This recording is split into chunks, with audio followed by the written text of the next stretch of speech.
For watching, don't forget to like, comment, share and subscribe only on Al Rahman Digital Channel.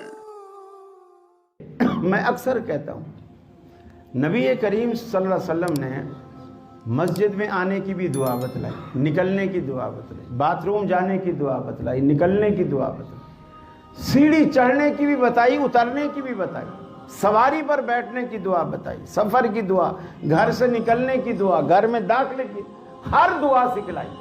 आप इन राकियों से पूछो, बल्कि वो जो पैगाम चैनल पर बैठ के जो तकरीरें करते हैं ना, आप उनसे पूछ, सफ़ेद दाढ़ी वाले, आप उनसे पूछो कि एक दुआ बतलाओ जो अल्लाह के रसूल ने जिन निकालने की बतलाई हो, कि जिन अगर किसी के अंदर घुस जाए तो उसको निकालने की क्या दुआ है।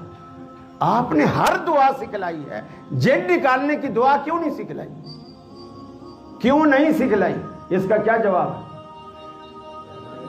कि वो जाता ही नहीं।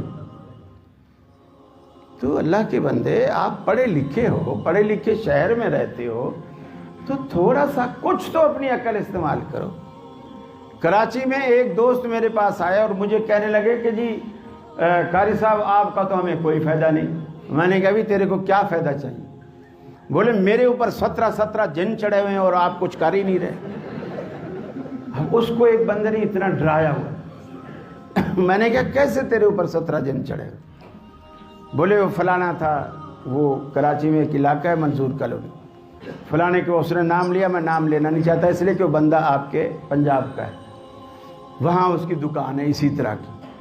मैं फलां बंदे के पास गया था, उसने मुझे दम किया, खुद जिन ने, जो मेरे अंदर जिन थे ना, उन्होंने उसको भी धक्का दिया। यानी उसने जब फूंक मारी ना, फूंक मार कर ऐसे, वो जो फूंक मारने वाला था वो ऐसे पीछे की तरफ गिरा, फिर सीधा होकर बैठा। ये तरीका वारदात है, ताकि आपको यकीन आए कि मेरे ऊपर कोई इतनी ताकतवर बला है कि खुद मौलवी को भी धक्का दे दिया उसने। फिर वो संभल के बैठ भी गया, थोड़ी देर बाद संभल के बैठ भी गया। अब उसने कहा, अरे इकबाल भाई, उसका नाम इकबाल भाई, आपको क्या बताऊं, आपके ऊपर 17 जिन हैं और 17 के 17 अफगानी हैं, और ये मामूली पढ़ाई से जाते भी नहीं, बहुत ज़िद्दी जिन होते हैं।